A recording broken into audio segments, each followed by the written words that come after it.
kegelapan yang menyerang kehidupan kami. Kami telah diberi kuasa oleh Tuhan untuk menginjak ular dan kalajengking, dan roh yang ada dalam diri kami lebih besar daripada roh yang ada dalam dunia ini. Oleh sebab itu ya Tuhan, berfirmanlah Tuhan atas kami siang hari ini, karena kami siap untuk mendengarkannya.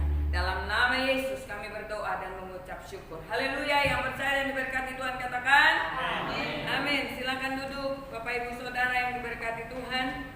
Kita masuk dalam tema Tuhan memberi kuasa kepada kita untuk mengalahkan iblis part 2. Jadi minggu lalu part yang pertama, dan yang hari ini adalah part yang kedua. Kita buka firman Tuhan Matius 12 ayat yang ke-26.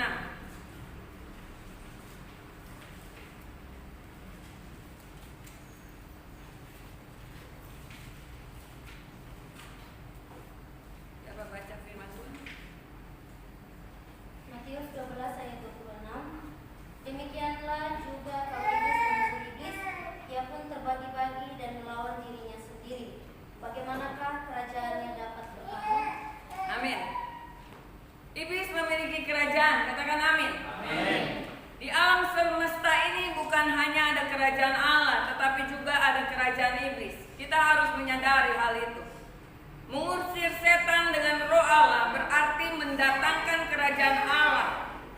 Berarti ada peperangan rohani yang setiap hari kita harus lakukan. Pengusiran iblis dari sorga dan pelemparan iblis ke bumi membuatnya lebih marah lagi dan menyebabkan ia meningkatkan serangannya bertubi-tubi, bahkan hari-hari ini di mana kita hidup di akhir zaman ini, dan mendorong dia untuk melakukan keadaan yang jauh lebih buruk lagi dari hari-hari kemarin atau dari tahun-tahun kemarin. Setan sepenuhnya memahami bahwa satu-satunya cara untuk memperpanjang kehidupan jahatnya setan ini, dia menunda kedatangan Tuhan Yesus yang kedua kali. Dengan cara sekuat tenaganya iblis menahan orang-orang untuk percaya kepada Yesus. Menahan mereka dari mencurahkan waktu dan usaha mereka dalam doa. Oleh sebab itu semakin dekat waktu kedatangan Tuhan yang kedua kali, tekanan setan akan semakin besar untuk kita bisa berdoa. Karena saya sudah katakan bahwa doa yang luar biasa mengeluarkan api yang membakar pekerjaan setan. Amin. Oleh sebab itu dia menghalangi orang-orang percaya untuk bersekutu, bersatu padu untuk berdoa dan berperang. Gereja akhir zaman sudah mulai jauh dari doa-doa. Mereka menganggap bahwa ketika mereka melayani Tuhan sudah cukup. Tanpa doa tidak ada kuasa yang menyertai setiap pelayanan pekerjaan Tuhan yang kita lakukan. Amin. Amin. Bayangkan orang Kristen yang tidak berdoa. Kita saja yang berdoa 1 hari 3 kali serangan iblis luar biasa. Tapi puji Tuhan kita bisa mematikan serangan iblis hari ini. Amin. Amin. Bayangkan orang Kristen yang tidak berdoa. Mereka hanyut dalam penipuan iblis hari-hari ini. Mereka menganggap bahwa kalau mereka sudah gereja rutin, mereka sudah dengar firman Tuhan secara rutin,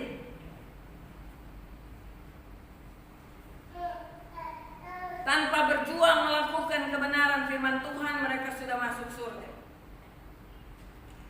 Penipuan iblis terjadi atas kita sekalian. Tanpa kita melakukan kebenaran firman Tuhan dan bertahan sampai pada kesudahannya, kita tidak akan selamat. Amin.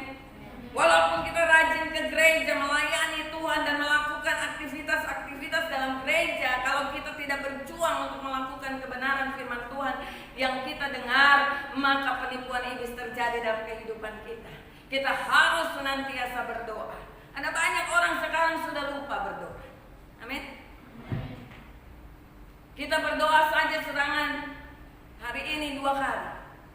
Banyak pengkhotbah tidak melihat dan memahami tanda-tanda kedatangan Tuhan yang kedua kali ini. Banyak sekali dari gereja-gereja Tuhan tidak memahami tanda-tanda kedatangan Kristus yang kedua kali. Tetapi iblis, saya mau katakan, iblis lebih tahu dari kita semua. Ia mulai melihat bahwa bangsa Israel sudah dibangun kembali. Itu tanda-tanda kedatangan Tuhan yang kedua kali. Kita tidak melihat. Yang kedua, iblis melihat kemurtatan dari gereja-gereja. Kita lihat ada banyak gereja yang sudah tutup. Ada banyak gereja yang hari-hari ini masih beraktivitas, tetapi mereka suam-suam kuku. Itu tanda kedatangan Tuhan sudah dekat. Dia melihat zaman Nuh sudah mulai terjadi di zaman ini. Dan dia tahu waktunya dia sudah sangat singkat untuk melakukan pekerjaan jahatnya, menentang dan menghambat karya Allah. Dia melakukan hasutan-hasutan di dalam kehidupan kita. Oleh sebab itu, pada part 2 ini saya mau memberikan pengajaran yang berarti buat kita semua, bagaimana kita bisa menggunakan tubuh, jiwa dan roh kita untuk melawan kuasa kegelapan ini. Karena kita tidak dapat menghindari bahwa pekerjaan iblis semakin meningkat di akhir zaman. Amin. Salah satu nama dari nama iblis adalah setan. Nama itu berarti musuh atau penentang. Jadi setan menentang pekerjaan Allah. Pada hari-hari terakhir di mana kita hidup sekarang ini, setan menentang baik mereka yang telah diselamatkan maupun mereka yang masih terhilang. Setan terus menghambat semuanya itu. Yang pertama dia lakukan adalah setan menentang doa-doa dari orang-orang yang telah diselamatkan. Sehingga orang-orang yang sudah diselamatkan hari-hari ini sudah malas berdoa. Padahal doa adalah senjata ampuh untuk mematikan kuasa kegelapan dan menghentikan kuasa kegelapan. Amin. Kalau kita sudah berhenti berdoa, artinya kita tanpa sadar kita masuk dalam serangan iblis yang mematikan. Mungkin kita berdoa tetapi konsentrasi kita tidak berdoa. Mungkin kita tidak sungguh-sungguh berdoa, memohon kepada Tuhan, mohon perlindungan di akhir zaman ini. Bukan waktu yang terbaik hari-hari ini gereja Tuhan membicarakan tentang berkah. Karena semua orang mengalami kesulitan ekonomi dan hanya Tuhan pemelihara hidup kita. Amin. Tepuk tangan dulu buat Tuhan. Yang kedua, apa yang dilakukan setan? Setan menentang keselamatan orang-orang yang masih terhilang. Zaman dulu kita gampang untuk selamatin orang. Kita bicara firman saja sama dia sudah bisa dengar. Amin. Sekarang ini susah. Makin susah kita menyelamatkan orang. Lewat khotbah tidak mungkin orang bisa diselamatkan. Lewat firman yang dibagikan belum tentu orang itu bisa diselamatkan. Hanya lewat doa peperangan. Amin. Oleh sebab itu setan membunuh setiap orang yang sudah diselamatkan untuk tidak berdoa lagi. Hari-hari ini kita butuh Tuhan. Amin. Sadarkah kita sedang berada di dalam peperangan? Sadar nggak? Wahyu 19 ayat 19.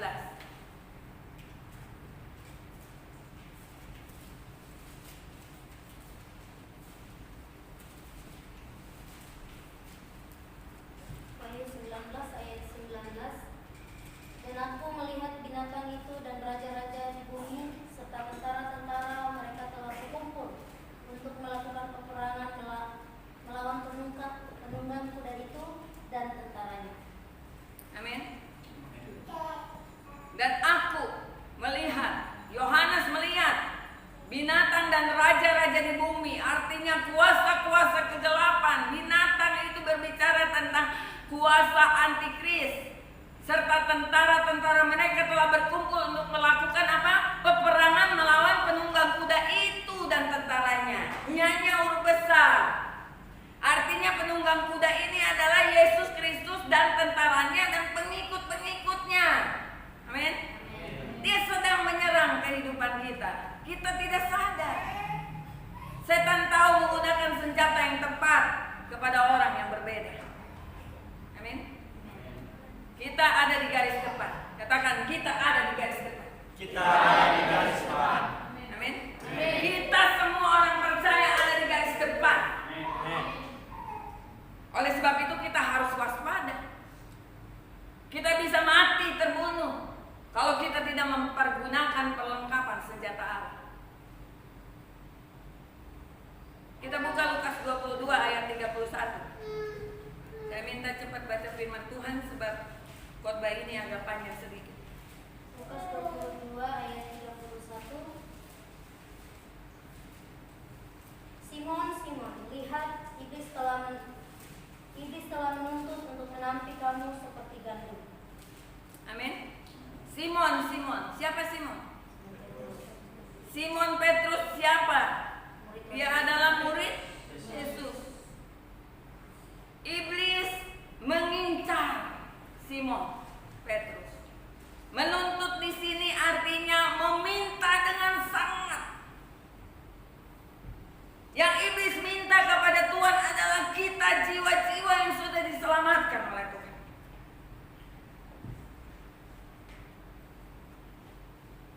Dan Tuhan berkata ketika Ayub dicobai, Tuhan berkata silakan saja, tapi sayangkan nyawanya. Tuhan beri kesempatan kepada iblis untuk menampi kita, untuk menuntut kita. Dia meminta amat sangat kepengen untuk jatuhin kita.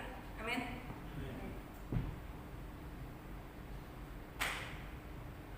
Oleh sebab itu kita harus waspada. Tapi masalahnya orang Kristen yang dituntut oleh iblis ini tidak hidup di dalam kebenaran. Justru mereka seenaknya hidup. Dan akhirnya mereka akan hancur lebur. Tanpa kekuatan dari Tuhan kita tidak dapat melawan iblis. Amin. Oleh sebab itu segeralah kita bertobat, berubah, supaya katakan kepada Tuhan bahwa aku ini cacat Tuhan, bahwa aku ini bercela Tuhan, ampuni aku, ubah aku Tuhan, supaya aku tetap berjalan bersama dengan Tuhan, dan aku butuh kemenangan yang dari Tuhan. Amin.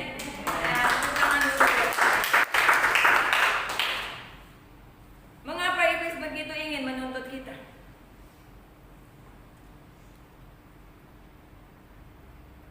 Karena iblis tidak bisa mengalahkan Allah. Tapi dia bisa mengalahkan kita orang percaya. Tapi orang percaya yang bersama dengan Tuhan tidak dapat dikalahkan. Orang percaya yang memiliki citra Allah, maka iblis menuntut kita terus supaya kita jatuh. Seperti Ayub, iblis sangat menginginkan Ayub untuk jatuh.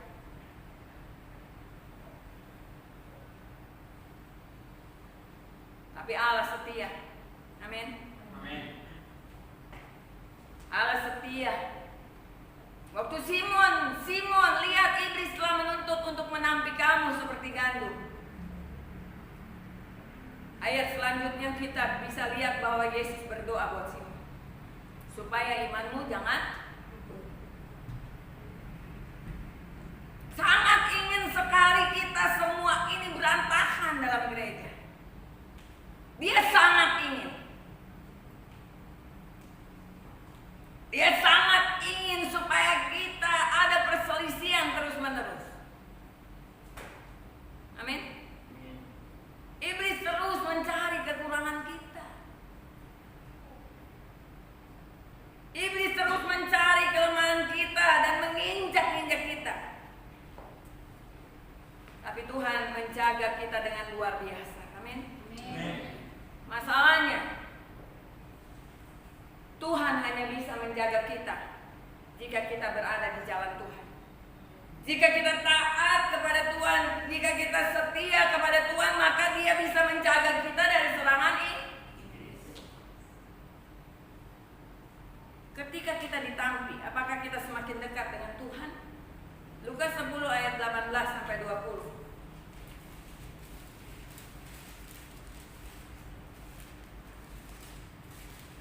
Lukas 10 ayat 18 sampai 20. Lalu kata Yesus kepada mereka, aku melihat iblis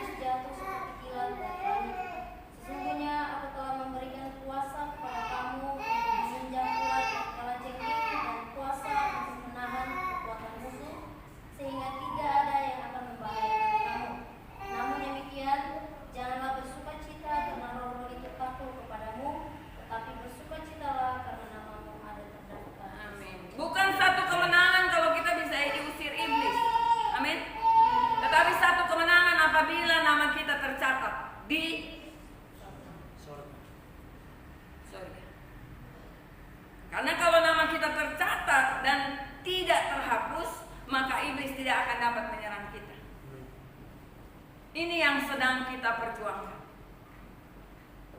Iblis selalu kita sedang kuat-kuatnya, kita sedang bergairah-gairahnya, Tuhan mau kita dijatuhkan. Dengan cara yang tepat, serangan yang tepat di bagian yang tepat. Kalau kita tidak merendahkan diri di hadapan Tuhan, itu akan membakar kehidupan kita. Amin. 1 Petrus 5 ayat 8. 1 Petrus 5 ayat 8. Sadarlah dan berjaga-jagalah, lawan musuh iblis berjalan keliling sama seperti singa yang mengaum-ngaum, mencari orang yang dapat ditelan. Ditelan, menelan dalam terjemahan bahasa Inggris adalah devour. Artinya sekali telan langsung habis.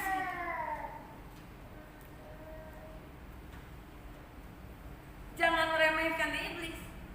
Dia kuat. Dia bisa makan kita sekali telan, habis semuanya. Dan sebab itu kita harus belajar untuk saling mengampuni. Amin. Amin. Nah, kita masuk dalam tubuh, jiwa, dan roh ini. Untuk kita bisa menang atas iblis, yang pertama kita harus tahu bahwa kita sudah diberikan kuasa oleh Tuhan untuk mengalahkan iblis, menginjak ular dan kala. Dan roh yang ada dalam diri kita lebih besar daripada roh yang ada di tengah dunia ini. Yang kedua, yang saya sudah bagi minggu lalu, yang kedua adalah kita mengalahkan iblis dengan perlengkapan senjata. Tetap hati kita mesti murni ketika kita melawan iblis. Nah, yang ketiga ini berhubungan dengan roh, jiwa, dan tubuh.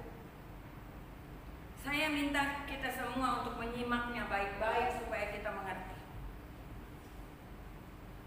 Dari roh, jiwa, dan tubuh, manakah yang diselamatkan terlebih dahulu ketika kita menerima Yesus? Saya tanya. Dari roh, jiwa, dan tubuh kita, manakah yang diselamatkan ketika kita menerima Yesus? Roh. Yang diselamatkan adalah manusia roh kita pertama kali. Jiwa dan tubuh kita belum diselamatkan. Mengapa roh lebih dulu diselamatkan? Supaya kita bisa mengontak atau berhubungan dengan Allah. Amin. Ketika seseorang sudah diselamatkan, maka rohnya diselamatkan terlebih dahulu, maka dia bisa berbicara dengan Allah. Dia bisa berhubungan dengan Allah. Ini yang paling penting. Begitu kita bisa mengontak Allah dengan roh kita, barulah kita mengalami perubahan-perubahan dalam hidup ini. Amin. Setelah roh kita diselamatkan, tapi tidak ada kontak kita dengan Allah. Misalnya kita malas berdoa, kita malas baca Alkitab, maka keselamatan kita bisa hilang. Karena kita tidak memanfaatkan apa yang sudah Tuhan berikan buat kita. Manusia juga memiliki jiwa. Di dalam jiwa ada keinginan, ada hasrat, ada kehendak, ada pikiran, ada perasaan, ada emosi. Maka serangan iblis yang pertama adalah kepada jiwa.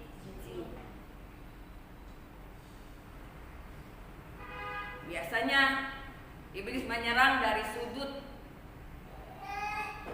perasaan kita. Iblis akan menyerang jiwa manusia. Iblis berbicara kepada jiwa kita. Jadi jiwa ini adalah tempat di mana iblis bisa bicara sama kita lewat pikiran kita. Amin. Lewat perasaan kita, lewat kehendak kita, dia bicara terus.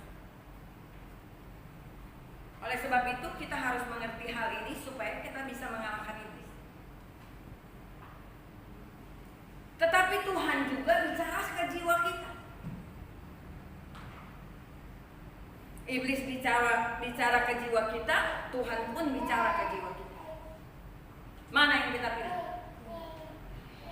Apakah kita mau menuruti pikiran yang iblis masukkan di dalam jiwa kita, ataukah kita memasukkan pikiran yang berasal dari Tuhan masuk ke dalam jiwa kita?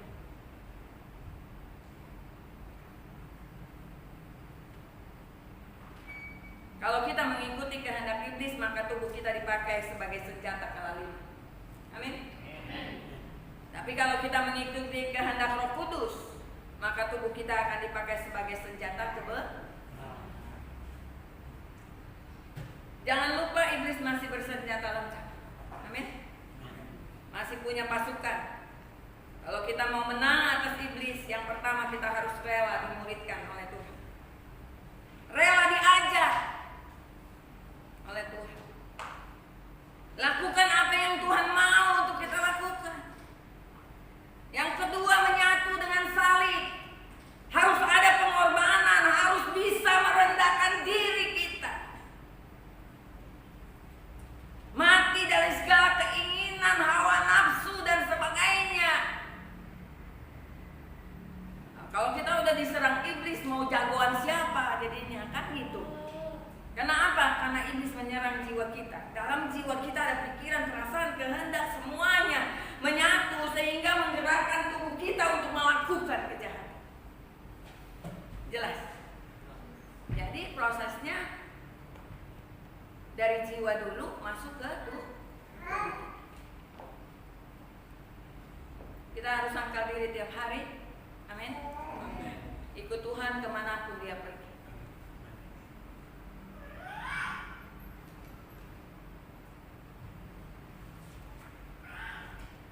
Jika kita mengalami banyak masalah dan kita berkata saya mau lari dari Tuhan,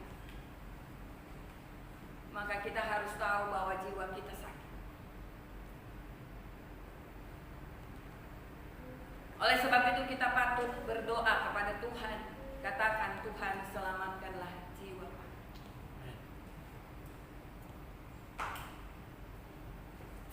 Berkata kepada Tuhan, aku mau memiliki kerinduan akan Engkau. Aku ingin terus mencari Engkau seumur hidupku. Seperti Daud katakan seperti itu. Kalau jiwa kita mencari Tuhan, maka roh kita akan berdoa kepada Tuhan. Kalau jiwa kita menginginkan Tuhan, maka roh kita akan mengontak Tuhan. Jadi kalau jiwa sakit, dia akan cari Tuhan. Kalau kita mengontak Tuhan, maka kita akan menjadi pribadi yang berbeda. Amin. Oleh sebab itu, mengakui kesalahan terlebih dahulu itu lebih baik, supaya iblis jangan bekerja melalui jiwa kita masuk dengan pikiran-pikiran yang jahat dan mematikan atas kehidupan kita. Amin. Kita semua punya kontrol dalam diri kita, yaitu apa? Roh yang sudah diselamatkan ini. Roh inilah yang mengontrol jiwa kita agar jiwa kita mentaati pikiran Tuhan yang kita baca dan renungkan lewat kebenaran firman Tuhan. Akhirnya kita mengalami perubahan tingkah laku. Saya rindu kita semua benar-benar mengerti tentang roh, jiwa, dan tubuh ini. Amin. Sebab ini penting sekali. Karena peperangan kita di jiwa kita. Kalau kita benar-benar mengerti, maka saat kita bermasalah, maka kita bisa berkata kepada Tuhan, Tuhan, ketika saya bermasalah, saya tidak mau iblis membisikkan hal-hal yang berasal dari pikiran iblis ke dalam jiwa saya. Amin. Saya hanya mau mengikuti kemauan Tuhan. Saya hanya mau mengikuti pikiran Tuhan. Karena kemauan Tuhan akan membawa saya kepada kemuliaan demi kemuliaan. Sementara kemauan iblis, pikiran iblis akan membawa kita pada kesengsaraan demi kesengsaraan dalam hidup ini. Peperangan itu ada di dalam diri kita. Keputusan ada di dalam diri kita. Apakah kita mau berontak sama Tuhan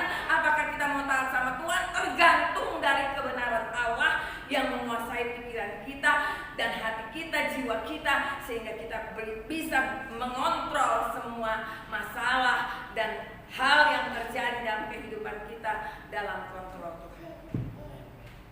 Amin. Jadi ini peperangan yang luar biasa sebenarnya. Bagaimana orang bisa mengatasi emosinya, marahnya, itu hanya firman yang dapat menghentikannya. Amin.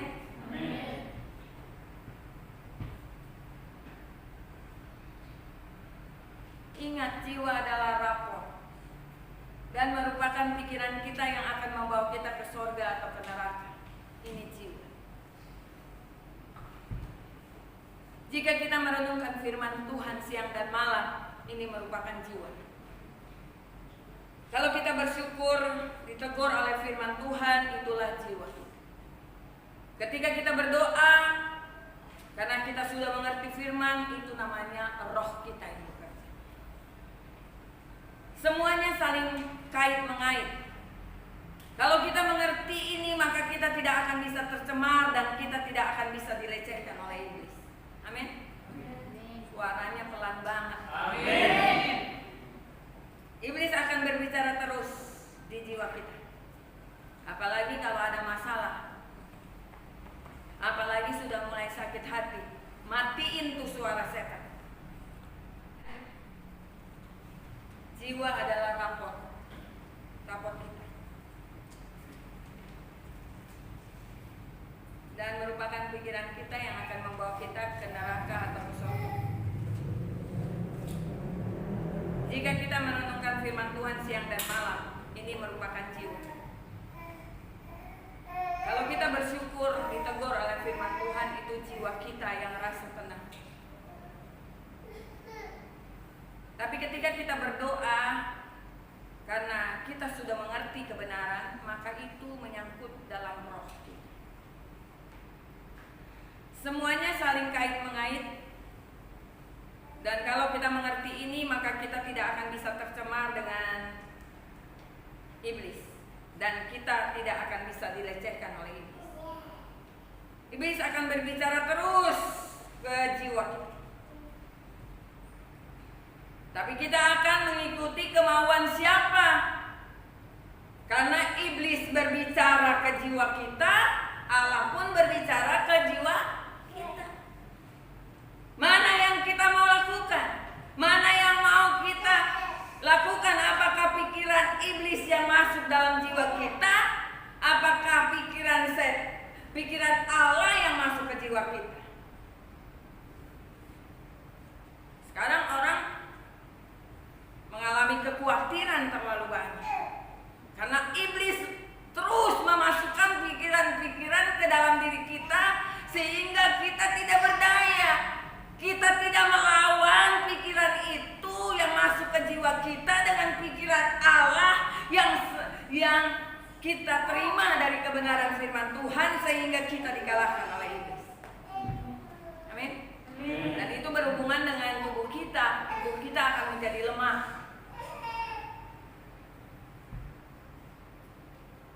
Ada satu hamba Tuhan berbicara seperti ini. Dia kasih contoh seperti ini. Jadi ada tangan begini, kemudian kalau kita bilang saya kuat, diginiin nggak bisa jatuh. Tapi kalau saya kena corona, langsung gitu. Lemah langsung. Apa yang ada di jiwa kita bisa melemahkan tubuh kita. Amin. Kalau kita bilang kita kuat, dalam Tuhan kita kuat, maka kita tidak bisa dikalahkan oleh iblis. Tapi kalau kita saya kena corona, saya takut, nanti saya nggak bisa makan, lemah kita jadi. Karena iblis masuk ke dalam jiwa kita, sementara Tuhan masuk juga berbicara ke jiwa kita. Tidak, aku akan memelihara kehidupanmu. Siapa yang kita dengar? Amin. Ini peperangan. Misalnya si A orang tidak benar bergaul dengan si B yang tidak benar, yang benar. si A nggak benar bergaul dengan si B yang benar. Akhirnya si B akan ikut sakit seperti si. Maka Tuhan katakan pergaulan yang buruk merusak kebiasaan yang baik. Makanya domba yang sakit jangan sampai menularkan penyakitnya ke domba-domba yang lain. Domba yang sakit ini akan berubah menjadi kambing, yang ditularkan lagi kepada yang lain menjadi kambing juga. Kambing bertanduk atau tidak? Kambing punya tanduk. Domba punya tanduk nggak? Domba nggak pernah melawan. Kalau kambing dia melawan dengan tanduknya, merasa harga dirinya lebih tinggi daripada yang lain. Jadi domba yang sakit harus disingkirkan dulu, dipulihkan dulu, baru bisa masuk dalam kawanan domba yang sehat. Amin. Nah, oleh sebab itu butuh konseling, butuh pengembalaan. Nah, oleh sebab itu kita perlu mempergunakan perlengkapan senjata Allah. Amin. Apakah kita bersenjata lengkap hari ini? Amin. Nggak ada masalah kita bilang lengkap. Kadang iblis langsung masuk tiba-tiba, ya kan? Perkara kecil dari perkara besar. Kalau perbuatan kita belum benar, itu celah bagi iblis. Dosa sekecil apapun harus diperangi dan jangan pernah dibiarkan ada dalam diri kita. Amin. Jika kita jengkel dengan seseorang, bisa menjadi masalah menakutkan bagi diri kita sendiri, bukan bagi orang lain. Oleh sebab itu orang yang bijak selalu memberikan pengampunan secara cepat. Kalau kita sedang jengkel dengan seseorang, berarti jiwa kita sedang sakit dan kita butuh keselamatan jiwa. Jiwa kita adalah buku rapor. Jika kita mengikuti kehendak iblis, maka raportnya akan merah, binasa. Tapi kalau kita mengikuti kehendak Allah, maka raportnya biru, masuk kerajaan. Tubuh kita ini mau dibawa kemana? Mau dibawa ke kiri atau mau dibawa ke kanan? Tergantung kehendak kita sendiri. Kita udah dengar firman, kemudian apakah kita mau lakukan firman, itu terserah ada dalam diri kita. Amin. Jadi kalau jiwa kita yang jahat ini dikotorin terus oleh iblis, maka tubuh ini akan dibelokkan ke kiri dan akan berjalan di jalurnya setan. Setan kan maunya kita gagal, kita binasa, kita mati, kita punya masalah banyak dengan orang lain. Setan maunya gitu. Amin. Kalau jiwa kita terus mengikuti kehendak Tuhan, maka tubuh kita ini akan dibawa ke jalan yang benar.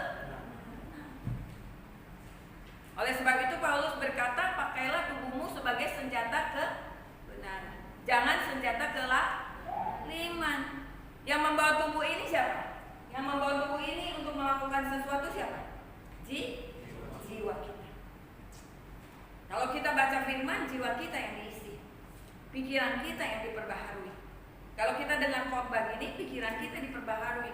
Amin. Hasrat dan keinginan kita dipengaruhi oleh suara-suara yang datang dari luar maupun suara-suara yang datang dari dalam. Kalau kita nurutin suara dari luar, maka kita akan binasa, jatuh ke dalam dosa, mencurilah, membunuhlah, ya, karena kekhawatiran. Tapi kalau kita mendengar suara dari dalam, suara yang kecil, yaitu suara Roh Kudus, suara Allah,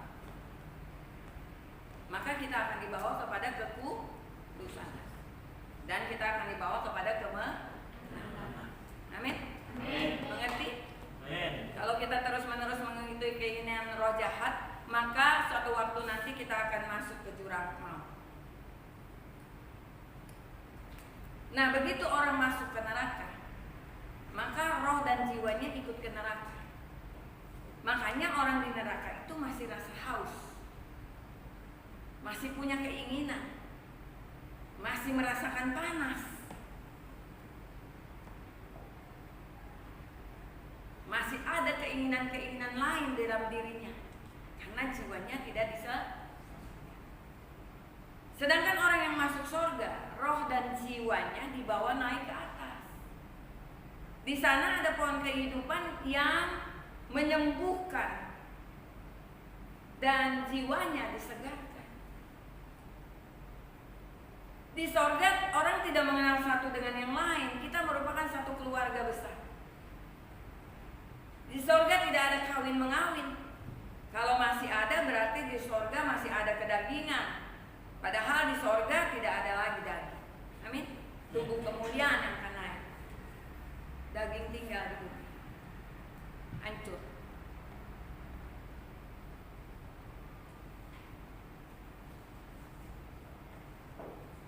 Di surga kita akan mengalami jiwa yang segar kembali, sehat kembali, sempurna kembali, cantik kembali, ganteng kembali. Jadi roh harus diselamatkan lebih dulu. Amin. Supaya kita bisa mengontak Allah. Itulah keselamatan. Makanya Tuhan katakan kerjakanlah keselamatanmu dengan takut dan gentar. Kenapa? Karena jiwa masih diserang. Orang lapar dia bisa milih. Jiwanya berkata mencuri dari setan, atau dari Allah berbicara sabar, aku akan menyediakan bagimu. Mana yang kita lakukan? Keselamatan harus dilakukan dengan takut dan gentar. Karena kita setiap hari berperang. Iblis masuk ke jiwa kita, Tuhan pun masuk. Berapa besar firman Tuhan yang sudah masuk ke dalam jiwa kita bisa mengalahkan pikiran yang masuk dari iblis ke jiwa kita. Kalau semakin sedikit firman yang kita baca, semakin jatuh kita. Sebab kita dapat dikalahkan oleh serangan iblis yang seperti itu. Tapi kalau kita sudah diselamatkan rohnya, tidak kontak dengan Allah, tidak baca Alkitab, tidak berdoa, akhirnya kita masuk dalam cengkeraman iblis. Iblis akan menguasai jiwa kita. Jika jiwa kita sudah dikuasai iblis, maka kita akan mati dalam kekekalan di neraka. Tapi kalau jiwanya benar, maka kita akan dibawa ke surga. Jadi jiwa ini rapot. Rapot kita masuk surga apa masuk neraka? Disinilah kita berperang. Dan saya mau katakan makin hari makin berat tekanan itu. Mazmur 57 ayat 7.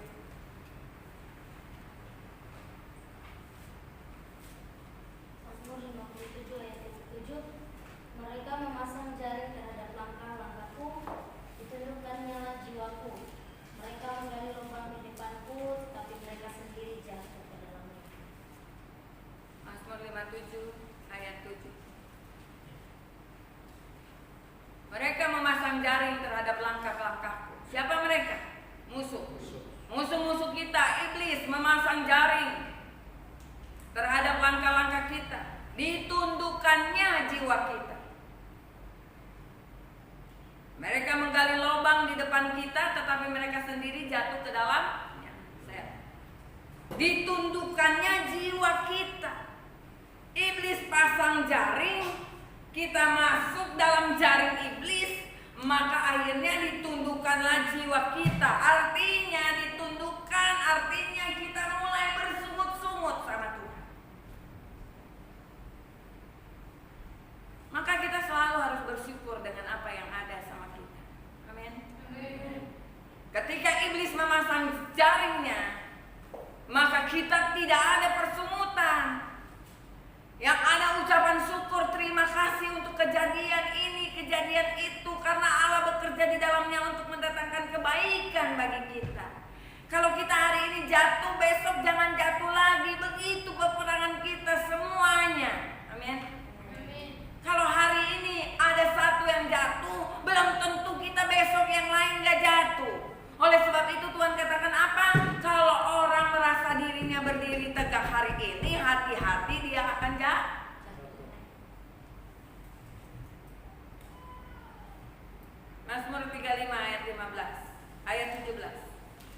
15 sampai 17. Mazmur 35 ayat 15 sampai 17. Baik.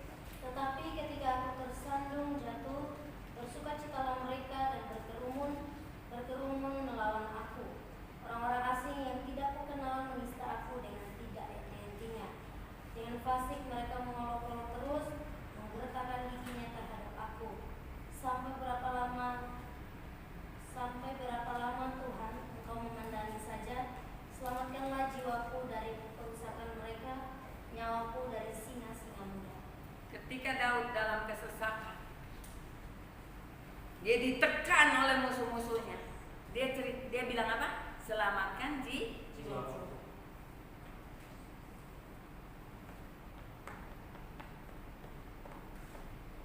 Jika jiwa kita bermasalah hari ini, maka kita harus menyadari bahwa jiwa kita butuh diselamatkan. Amin. Tuhan, selamatkan jiwaku dari semua pengaruh buruk yang ada di pikiran saya. Tuhan, semua yang menghasut aku, semua yang membawa aku ke jalan yang salah, Tuhan, selamatkanlah jiwa. Jika jiwa kita tidak diselamatkan, maka jiwa kita akan membawa tubuh kita kepada kematian kekal. Mazmur 42 ayat 3 sampai 4.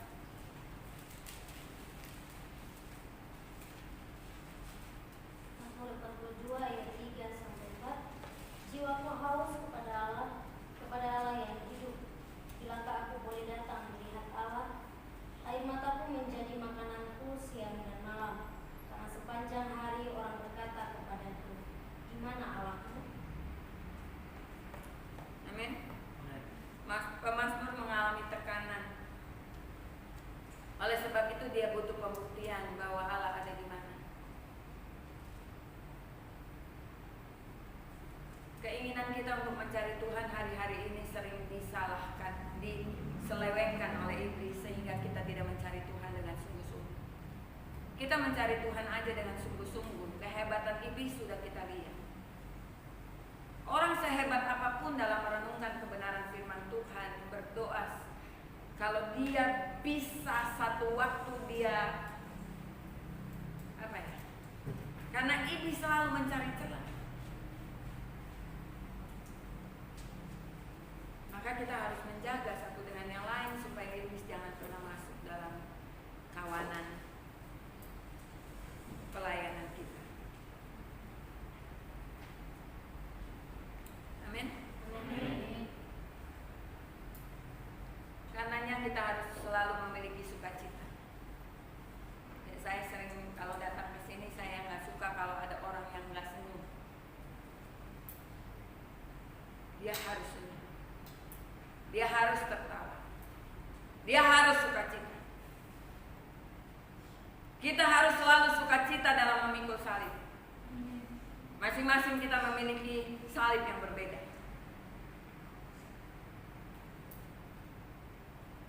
Bukan gampang menjadi seorang pemimpin. Dia harus berada di dalam jalur kebenaran terus. Dan iblis paling tahu serangan yang mematikan bagi dia. Ketika kita mengalami sukacita dalam memikul salib, setiap hari saya katakan, barulah kita bisa mengatasi semua kuasa kegelapan yang menyerang kita. Tuhan katakan, lawanlah iblis dengan iman yang teguh. Iman bukan sekedar percaya. Iblis pun percaya Yesus adalah Tuhan. Amin. Tapi iman adalah ketaatan dan kesetiaan serta pergaulan kita dengan Allah. Kalau tidak punya ini, perisainya bolong. Ingat, iblis tahu titik kelemahan kita. Amin. Ternyata harga diri kita masih tinggi. Nah, maka dia serang di bagian itu. Nah, kita harus tahu bahwa ini kelemahan kita. Besok-besok kita rendahkan diri supaya harga diri kita direndahkan. Kalau kita merendahkan diri, Tuhan ditinggikan. Amin.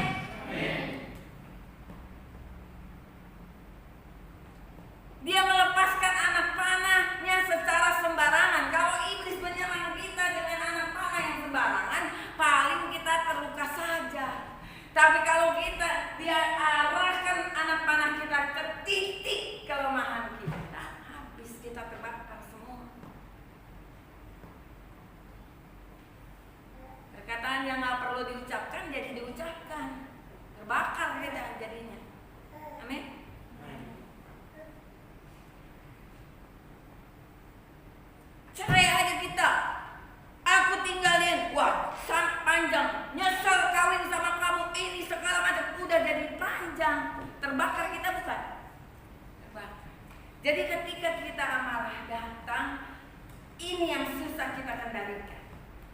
Ini yang susah.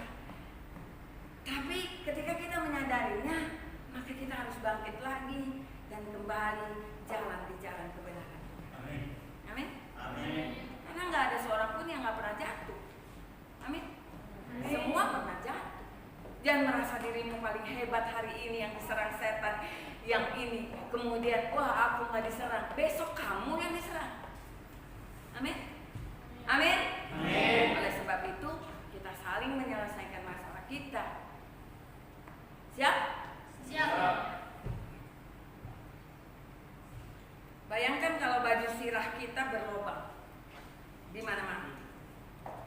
Lalu panah-panah api si jahat masuk menancap pada lubang-lubang baju sirah kita. Sudah pasti api akan menghanguskan seluruh badan kita. Walaupun lubangnya hanya sedikit kecil saja, tapi yang hangus seluruh badan. Jadi saya mau katakan sekali lagi, celah iblis sedikit aja dia bisa masuk menghancurkan seluruh kehidupan kita, bahkan masa depan kita sekalian. Amin. Inilah yang namanya celah. Jadi kalau kita jengkel atau kesal terus-menerus kepada orang lain, maka iblis pun akan berkata, inilah yang kutunggu-tunggu. Sasaran tembak mantap dan kamu siap-siap saja untuk binasa. Begitulah panah api dilepaskan dan terkena tepat pada sasaran, maka iblis tertawa hebat. Matilah kita terbakar habis. Bisa kita bayangkan ini? Bisa? Bahaya kan? Bahaya ya? Masing-masing kita punya firman Tuhan, amin. Amin. Kita menjaga setiap tindakan kita dan pikiran-pikiran dari luar untuk berada dalam jalur Tuhan. Kita harus memakai ketopang keselamatan, artinya pikiran kita harus ditujukan kepada keselamatan. Ketopang keselamatan, ikat pinggang kebenaran, baju sirah keadilan, perisai iman yang tidak berlobang. Barulah kita bisa memiliki pedang. Tapi walaupun kita sudah punya pedang roh, bila perisai kita dan baju sirah kita berlubang, tetap saja panah api si jahat akan masuk tepat pada sasaran kita dan kita akan terbakar habis. Amin. Oleh sebab itu waspada selalu. Banyak hal yang iblis bisa buat supaya kita tercemar. Misalnya dengan perselisihan, dengan perasaan tertolak, terbuang, diabaikan, perasaan gagal, perasaan tidak berarti dan tidak berharga. Iblis bisa pakai kelemahan-kelemahan itu. Iblis juga bisa mencemari kita melalui film-film, musik, dan segala hal yang bisa meracuni kita. Ingat, tubuh kita dicemari oleh jiwa. Kalau jiwa kita sakit, maka tubuh kita akan sakit. Kalau jiwa kita benar, maka tubuh kita akan Sehat. Amin. Amin. Oleh sebab itu intinya di mana? Di Jiwa. Jaga jiwa kita. Amin. Amin. Hati itu apa? Jagalah hatimu dengan segala kewaspadaan, karena dari sana terbaca hati bicara tentang apa? Perasaan. Perasaan adanya di mana? Di jiwa. Berarti jiwa kita harus dijaga secara keseluruhan. Amin. Serangan iblis bisa mematikan kita. Jika dosa dan iblis menguasai tubuh kita, maka kita pasti akan hidup dalam dosa terus-menerus. Amin. Jika kita menuruti hawa nafsu, berarti jiwa kita bermasalah. Matikan hawa nafsu. Dagingmu yang mau marah, yang mau tidak mengampuni, yang mau membalas kejahatan dengan kejahatan, matikan semua. Oleh karena itu berhati-hati dan menjalankan hidup kita, dan jangan pernah meremehkan iblis. Amin. Walaupun iblis sudah dikalahkan, tapi dia tetap memiliki senjata yang kuat. Bahkan pasukannya juga kuat. Dia tetap berbahaya dan setiap waktu bisa mengadakan perlawanan-perlawanan atas kita. Iblis dan kuasa-kuasa gelapnya, mereka sudah kalah di kayu salib. Amin. Katakan amin. Amin. Tapi perang masih berjalan berjalan sampai hari ini. Sekali lagi saya bilang, iblis dan kuasa-kuasa gelapnya mereka sudah kalah di kayu salib. Tapi perang masih berjalan sampai hari ini. Bahkan sampai nafas kita berhenti. Maka kita harus menang atas segala kelemahan kita, supaya nama kita tercatat dalam buku kehidupan dan iblis tidak dapat mengalahkan. Tuhan mau kita benar-benar menang atas iblis dan kuasa kegelapan. Atas semua kejahatan, Tuhan mau kita benar-benar memakai perlengkapan senjata Allah. karena senjata iblis masih lengkap sampai dengan hari ini. Oleh sebab itu kita harus memakai perlengkapan senjata Allah dengan baik. Tuhan memberkati. Kita berdoa, terima kasih Tuhan Yesus untuk kebenaran firman Tuhan. Kami telah mengakhiri part 2. Biarlah kami boleh belajar lewat tubuh, jiwa, dan roh kami untuk melawan kuasa-kuasa kegelapan. Jiwa kami ini harus kami jaga dengan baik, sehingga jiwa kami selalu diisi oleh pikiran-pikiran Tuhan, dan sehingga pikiran iblis dapat kami sisihkan dari kehidupan kami, sehingga kami terus mengalami kemenangan di dalam Tuhan. Dan peperangan ini akan terus berlangsung sampai kedatangan Tuhan Yesus yang kedua kali, atau sampai kematian kami, sampai pada akhir hidup kami. Di dalam nama Yesus kami berdoa dan mengucap syukur. Haleluya. Yang percaya dan diberkati Tuhan katakan Amin.